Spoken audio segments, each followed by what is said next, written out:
about the. All right. So what was you need stamps? I need some stamps, yeah. But I got an email from this lady, right? And Yeah. she was telling me like she was advocating for like an early release or whatever, and Right. I remember you telling me that. yeah. So this little tweaker. What? You broke up. I said everybody's passing by my cookie set up there, like this little tweaker baking it. I know. They're like, what the fuck's up with this mess? This call is from a correctional facility and may be monitored and recorded. So anyway, she tells me that It is a little early to be making holiday cookies.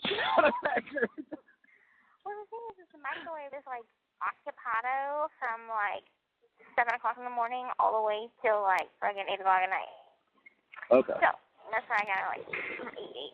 Anyway, I bet you look cute out there doing it. I bet you do. You fucking sexy fucking ass, you. I'm done with you. No, you're not.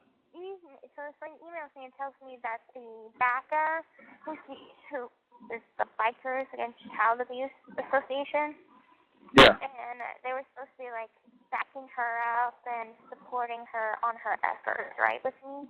Well, anyway, Yeah. she told me that they decided to no longer support my release. And let me read What? Yes, let me read you the reasons why. Let me get my tablet. It's on the table. Hold on.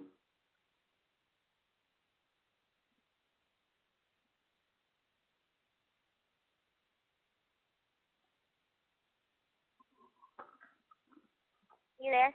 That really fucking sucks. Yeah, I mean, it's just kind of strange because the reasons. Is it because your custody won? No, You're so excited. You're so full of shit. What's wrong with you? Okay. No, you're not. Don't say that, baby. Don't say that you're done with me. Okay, so this is the You first. you know how I feel about you. Don't be done with me yet. You know, you kind of sounded like my dad just then, so that was kind of a turn off. I know. I'm just fucking with you. Anyway. Okay, so the first reason they gave God, turn off. Fuck that. I'm not a turn off. I would turn on. That's all I want to do is turn you on. All right, go for the reason. I'm sorry. Go for the reason. I'm listening. All right. The first reason they said was, in the amount of time you've been in prison, it seemed like your priority was not on bettering yourself by not having your GED yet.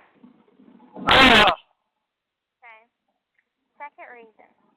They felt you have prioritized getting a boyfriend and getting married and starting a family. They voted this as third ranking in self-betterment. So, what? Yeah.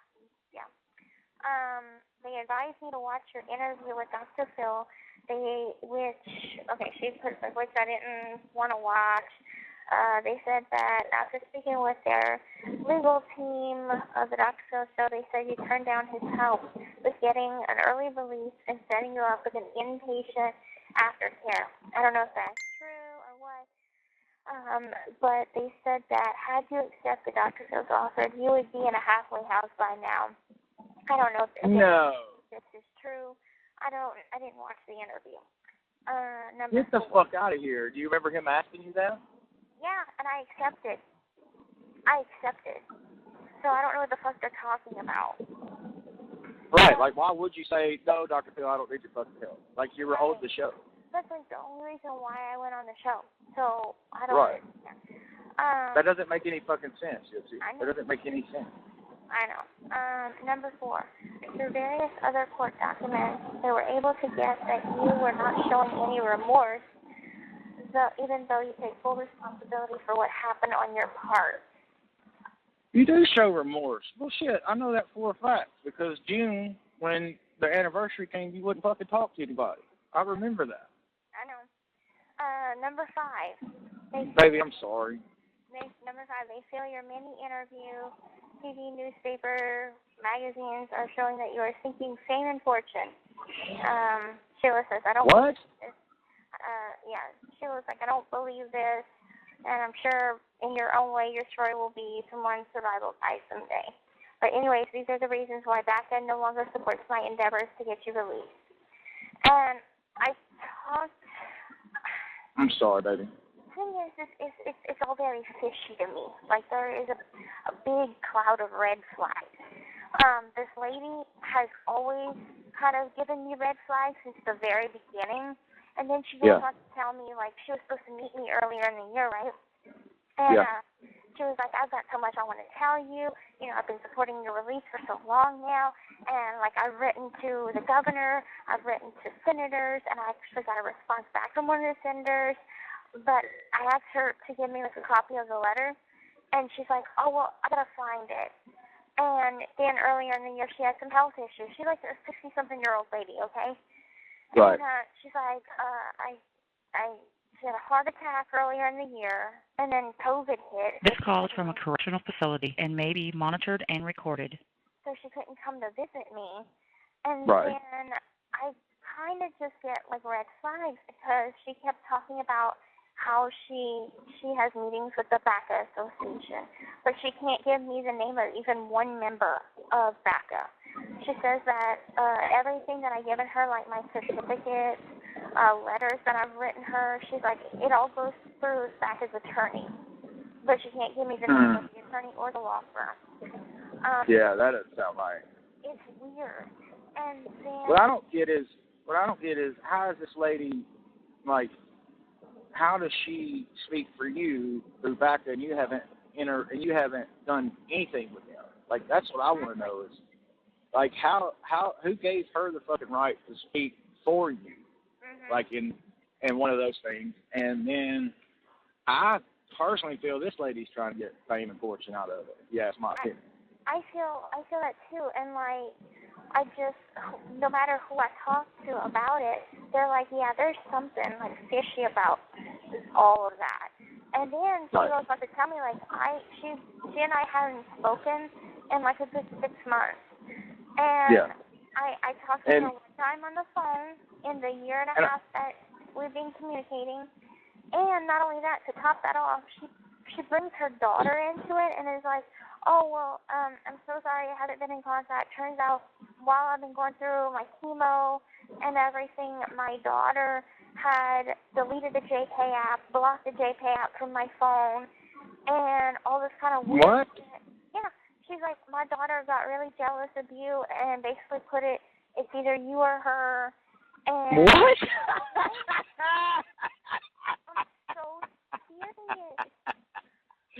I'm so serious. You're shitting me, right? I am not. She said, Dan, I couldn't understand why I had not heard from you, and I was having so much trouble with JPay. I felt helpless and downhearted that I knew something was not quite right. And I just found out recently from my daughter that she was the one that blocked JPay from my phone and tablet. Get the fuck out of here. Get the fuck out of here.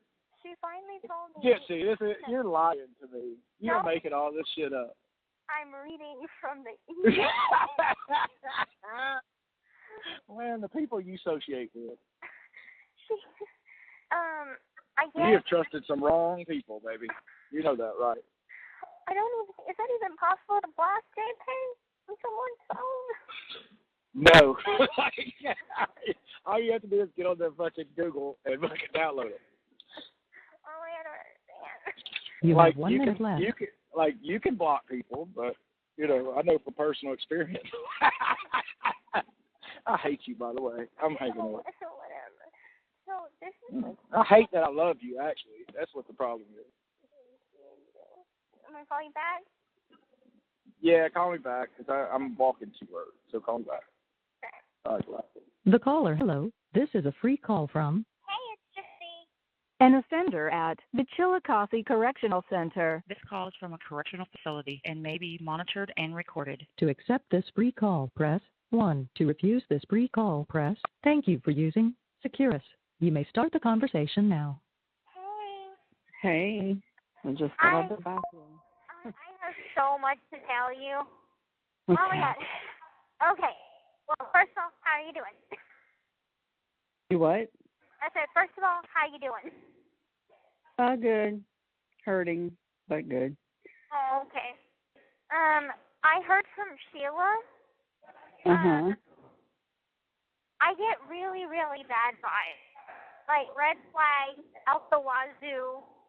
and I'm sure she is a nice lady, but I don't trust her. Nothing makes sense with her.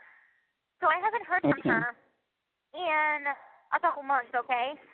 So yeah, me neither. I got this email from her yesterday saying that, like earlier in the year, she had a heart attack, okay? Then she got the COVID, and then she had a tumor in her ankle, and she was diagnosed with cancer and has been going through radiation.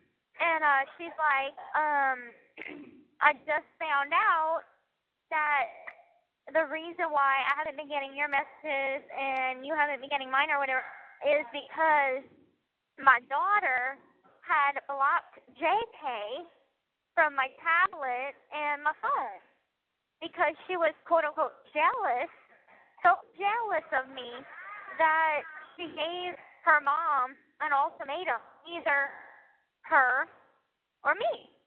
You can't block JP. You can't block JP, number one. And number two, I This don't call is from a communicate. correctional facility and may be monitored and recorded. I don't communicate enough with this woman to make her daughter jealous enough to give her an ultimatum like that and feel that way. Like, I have probably talked to her twice on the phone in the last year and a half, and I emailed her like a couple of emails every other month or so until she went MIA. And it was short, very short, just like, I'm doing okay, things like that, before, and then I get this message. And then she goes on to tell me that, you know how she was saying that the Bikers Against Child Abuse Association, she was working with them and everything. Well, she said that she got word from them that they no longer support me and my cause and my relief. They no longer want to take on supporting my case. And these are the reasons why. And I call bullshit on all 5 reasons. And this just doesn't sound like reasonable. So the first reason she said is, I'm reading it verbatim. 1, the amount of time you've been in prison, it seemed like your priority was not on bettering yourself by not having got your GED yet. And I told her in an email, in a separate email, to reply back to it, and I'm like, because I replied back to every single reason that they supposedly gave her, and she passed on the message to me. And I said, I've passed everything but math.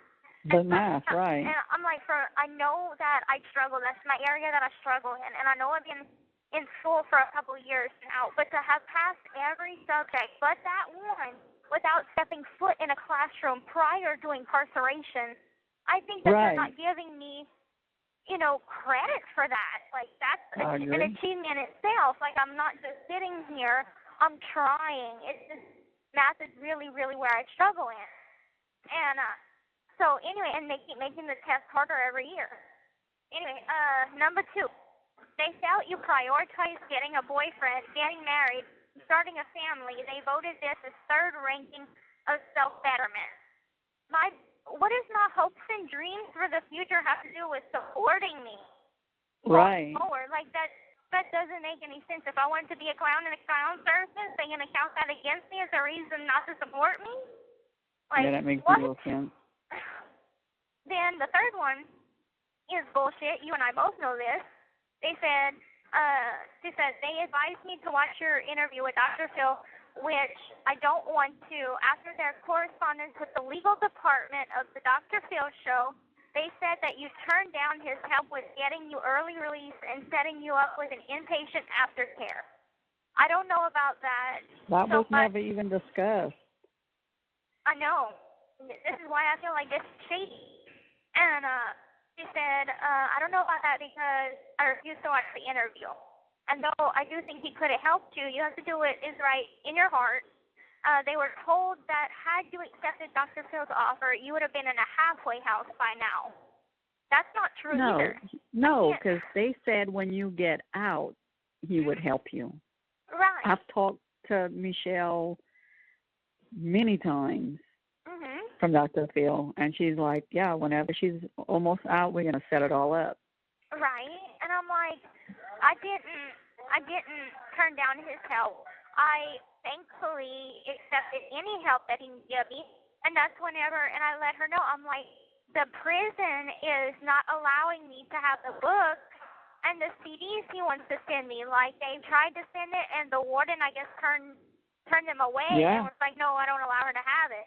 So I'm like, never did I ever decline his help. So I don't know where to get information on that. Yes, that's I don't know, because Michelle knows that you were having problems getting it. I mean, I keep in touch with these people.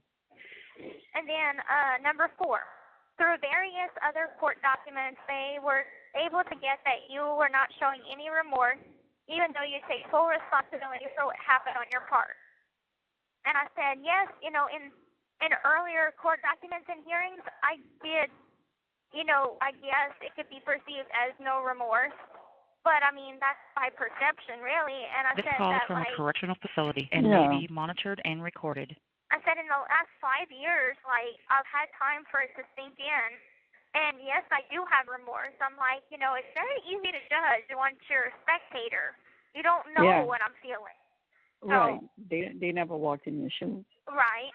Number 5, they feel your many interviews by TV, newspapers, magazines were showing that you are seeking fame and fortune. And I told her, I'm like, I haven't received a dime for any of the interviews. And I said, the only reason why I went on Dr. Phil was to accept his help. So I don't know what you're talking about that. And then, I have a story that's very unique, and I have a story that can help a lot of people. And that is what I want to take out of this place, because I want to be a future advocate. And so Dr. Phil said he'd even help you with that. Right. And so I'm like, you're counting the high-profile situation and the fact that, I mean, my case has been high-profile from the very day one. Right. That was out of my control. And I said, I'm like, number 1, I never prioritized getting a boyfriend. Yeah, I was with Ken. I was happy to be with Ken. But my relationship didn't come before my self-betterment. I always focused on me first. And I'm like, I'm locked up. I'm alone in here, and I'm going to get close with people that I communicate with. So, to say that, it's messed up. Just like to say that, wanting to get married in the future counts as against me. I don't understand any of that. And then, so I emailed her, and of course I told her, I'm like, I'm happy you're doing better, I hope for your continued, good health or whatever. And, but I asked her, I said, can you please send me my certificates back? Because I've sent her certificates from classes that I've completed in here, and that's my only copy. Oh, my God. So I need those back to present to the board when I go next year. And so she said that I got an email from her today in response to all that. And she said, coincidentally, she got a call just a day after I sent her that email, surprisingly, that the BACA is reconsidering their decision in January. Oh, that's really cool. That's really convenient, the fact that I just communicated with you and you got this call this morning. Yeah. Like, and then the fact that I'm like, could you give me any names of the BACA members or like the chairman? She won't. Everything's so secretive. And I'm not, like I said, I'm not saying she's a bad lady. I'm just saying there is no proof. And there's just too much red flags for me to trust her. And I mean, just the other day, Jeff was telling me about this girl that's in the support group that says she's visited me several times in here, and she's coming back in January to visit me. I'm like, there hasn't been business since mid-March. What the hell? Yeah, that makes zero sense. I'm like, people just kind of want to feel important in some way to get close to me. And she was always like, I've got stuff to tell you, but I can't tell you on the phone. It has to be in person. Oh, geez, Louise. That's why I wanted to call you and let you know, all of this. Yeah. In case she reaches out to you. Yeah, I haven't talked to her on the phone since, like, more, like since March, since COVID happened. Mhm. You know, that was my first and only time I've talked to her on the phone. Mhm. I talked to her on the phone like one time, and I feel like it's very strange. And everyone, like I've talked to a couple of my friends about it. I've talked to Jeff about it. I'm just like I really get a feeling like this lady is blowing smoke up my ass. I don't know. I mean, she did send me the letter that the governor had sent to her. Okay. You know, a while back, like when she had first got it, she had emailed it to me, and it does say her name on it, you know, and everything, and it's a very formal letter. Oh, did it say something like Yeah, he was really considering your case, and he was hoping to get you out in 2020. Yeah. I mean, she couldn't give me that. This call is from a correctional facility and may be monitored and recorded. I asked her for that, and she said that she lost the paper, and it was like I have a always copy one in my thing. email. It was like always one thing after another, and I'm like, do I believe that she probably got a response back? Yeah, I do believe that she got a response back from the governor. So she's saying, you were saying that you got a copy of it. I believe that. Do I believe that she's working with BACA? No. Yeah, I don't know. Like, she always says it's so secretive, and that she even says, like, she doesn't even want to be known for what she's doing, that you are the last person she's helping. Right. Because she's helped others, you know. But she said the reason why, too, is because her health is declining, you know, and stuff like that. But other than that, you know, I really don't talk to her. Like, I just noticed, in fact, the other day, she liked a couple of things, you know, of our pictures on Facebook. But other than that, I haven't seen any activity from her. Right. And, I mean, like, I had been emailing her because I'm like, it was just kind of like greetings to check on her and stuff like that. And I'm like, I don't understand why her daughter would feel that way at all. Like, I know her daughter, whenever she had that heart attack, she said that her daughter didn't like pass along the messages. Right. I mean, I even texted to her daughter, like, and she even said, "Hi, this is, you know, Sheila's daughter." I mean, right. So I don't know. But I can, yeah. I mean, I could print out that letter for you. Yeah, I mean, I would love to see it, and yeah, kind of go from there. But I'm gonna get my certificates back, and then I'm gonna just kind of pray on it, and then go from there and see where my and let me know if you don't get them back, because then I'm gonna call her. Okay. You have 1 minute left. And and also I wanted to run something by you. I don't feel like it's a bad thing. I talked to Jeff about it, and he just kind of advised me if I felt uncomfortable or whatever, that like I need to give you a heads up about it. Did anybody email you or message you about Rachel's TikTok? Yeah, somebody sent me a screenshot of it. Okay, I thought somebody, might. But yeah. Rachel made a TikTok, and she like put like some of my pictures on it. Right. It was a picture of you, her husband, and Nimue, and a picture from y'all in prison. Yeah. And we're doing like a Q&A thing, where a couple of the viewers... Thank you for using Securus. Goodbye. The caller has hung up. Thank you for using Securus. Goodbye.